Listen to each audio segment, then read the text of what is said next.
On everybody, and welcome back to the Victor Bell Road of Glory here on NCAA 14. We got ourselves a Sugar Bowl matchup against the UConn Huskies, where on paper they look like they have a really good squad. They have an A- offense, B defense, B+ overall, similar to our overall actually.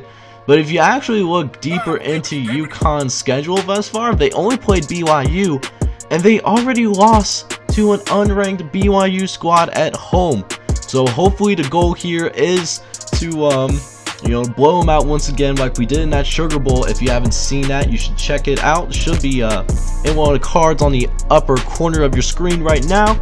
Let's go ahead and get into this game. So smash that like button, hit subscribe if you're new. Let's go ahead and play some ball. And play ball they certainly did, because on their very first play they actually handed off to the fullback, and the fullbacks ends up picking up 14 yards. However, on their very next play though, they try to run a play action and they try to throw it through to the left hand side, but it's picked off by one of our defenders, and it's looking a lot like the Sugar Bowl from last season early on. Next drive, as we turn that into a touchdown, it's a 7-0 lead for us, as UConn, he's trying to get the ball away, and he certainly does. Definitely got to contribute that to the pressure that our quarterback was facing, as it's going to be now a throw to the right, and they do end up picking up the first down the next play. So I guess you can say that they learned a thing or two from the Sugar Bowl last season, as they are now here at home. And then they got a nice run to the right hand side. This time it's Marquise Ford once again. I thought that was the fullback, but it turns out it's a running back. Got that fullback number, so I got a little confused there. But the drive does end up stalling out anyways, so you're going to have to punt the ball away. Next drive, though, it's late in the first quarter. They're going to throw it up the middle to Courtney Adams. It's a little 5-yard gain. Nothing too fancy, but makes it a little manageable for UConn. They need all the help they can get, let me tell you, as they somehow get to the left-hand side once again.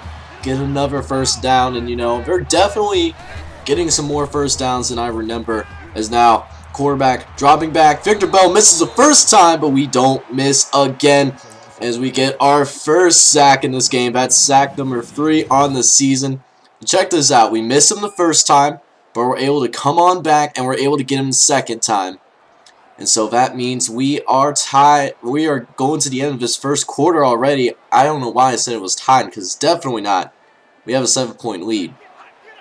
So here we go, second quarter starting off, and they actually run a play action, and they somehow make that catch. Warren Cochran goes up on 2 of our dudes and somehow was able to get it for them, as now UConn's drive is able to stay alive. I thought that pass on the previous play was going to be picked off.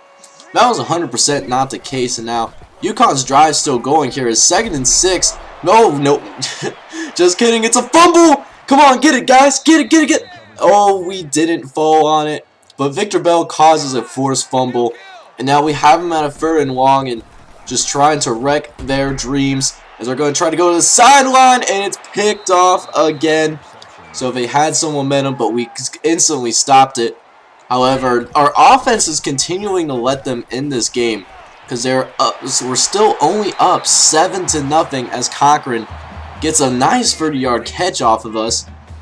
And now UConn, for the first time, they are in striking distance, and they're going to get a lot closer thanks to Nate Willie's catch. Gets them at about the 5-yard line, as UConn looks to get their first touchdown of this game.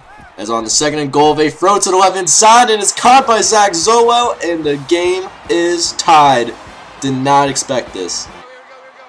Next drive for them, Boise State initially responds back with another touchdown of their own, as it gets picked off again.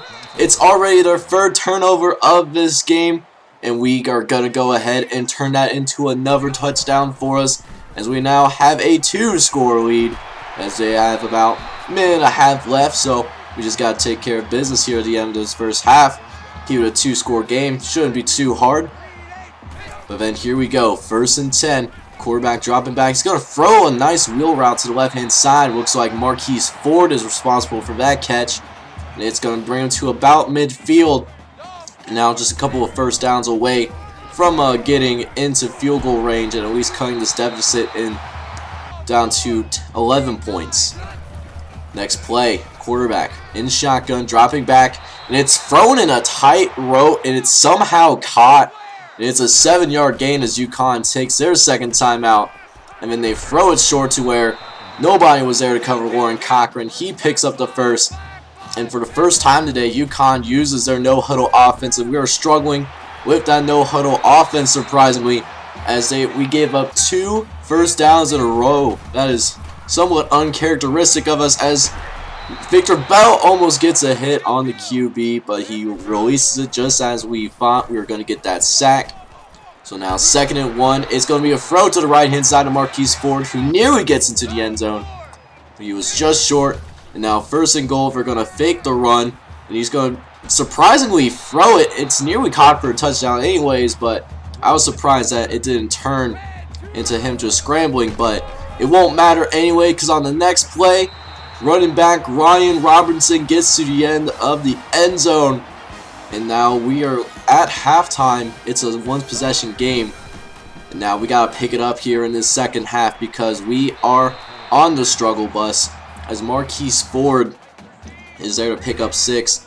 UConn has a chance to tie this thing up, and they are playing a lot better, I have to say, than what they did in the Sugar Bowl, because we were blowing them out at this point, and that has simply have not been the case today, as UConn has been playing a whole lot better. Maybe it's because they are on their home turf, but you know, that still doesn't mean we got to play hard, because we got to pick it up here, as we're going to try to run up the middle. There's Victor Bell.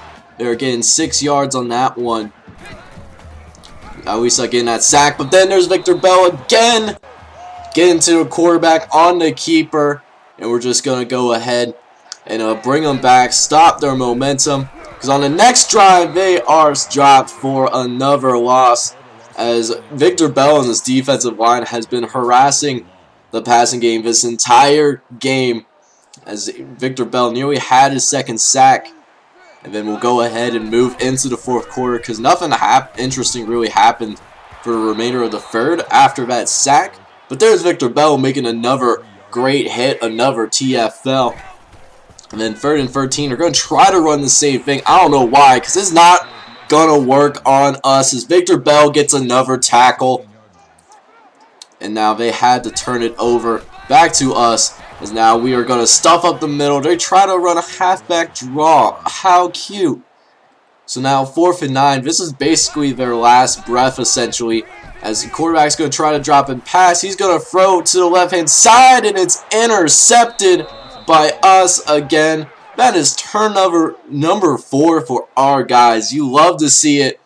And that's going to do it here for us today. We win the rematch of last year's Sugar Bowl, and we do it by a final score of 35-14. Nice early season showing for our guys.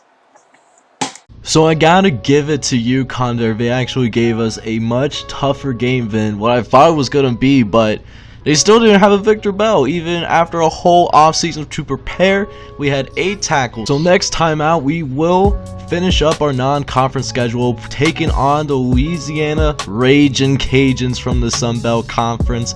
Thank you guys so much for tuning in. Make sure you smash that like button and hit subscribe if you're brand new. This is John J Gaming on the mic, and I hope you all have a wonderful day. Take care, everybody.